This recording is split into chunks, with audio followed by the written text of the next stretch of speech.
పట్టుకో నువ్వు పట్టుకో నేను కనిపిస్తాను పైకి కొంచెం పైకి పెట్టు అన్న ఎలా అనిపించింది అన్న కింగ్డమ్ ట్రైలర్ ఆ కింగ్డమ్ ట్రైలరు ఏకదమ్ ఉంది. ఫస్ట్ విజయ్ దేవరకొండ లుక్స్ అసలు ఏమన్నా ఉన్నాయా భయ్య, లుక్స్ మాత్రం చించి పడేసింది. అంటే ఫ్యాన్స్ ఏం ఎక్స్పెక్ట్ చేస్తున్నారు, ఎప్పటి నుంచో విజయ్ దేవరకొండకు మంచి హిట్ లేదు, సాలిడ్ హిట్ పడిద్దని అనుకుంటున్నాను. స్టోరీ కూడా చాలా బాగుంది. ఆ కాపు ఆ ఏజెంట్ లాగా వెళ్ళడము, వాళ్ళ బ్రదరే ఒక విలన్ కావడము.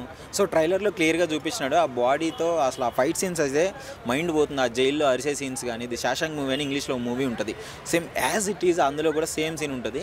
సో ఇట్లా అరిచేది. సో నాకు చాలా బాగా నచ్చింది. సో మూవీ కోసం నేను ఈగర్లీ వెయిటింగ్. అన్న ఇప్పుడు అనిరుద్ధ్ గారి బీజిఎం ఎలా అనిపించింది అన్న? సో అనిరుద్ధ్ గారి బీజిఎం అయితే ఇక మనం చెప్పుకోవాల్సిన అవసరం లేదు.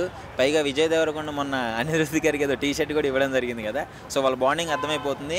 అనిరుద్ధ్ గారు ఏ సినిమాలైనా నెక్స్ట్ లెవెల్కి తీసుకెళ్తారు. స్టోరీ లేకపోయినా కానీ బీజిఎంతో కొట్టేసుకుని వస్తుంది మూవీ. ఇప్పుడు ఇది స్టోరీ ఉంది, హీరో మంచి సాలిడ్గా ఉన్నాడు.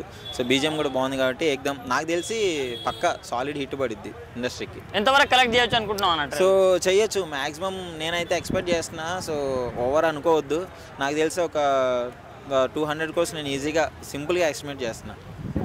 ఓకేనా, మరి టికెట్లు బుక్ చేసుకున్నావా అన్న? వెళ్తాం, ఉంటాయి కదా వస్తాయి, ఆ టైంకి అవన్నీ వచ్చేస్తాయి. థ్యాంక్ యూ, అంతే సింపుల్ నీట్.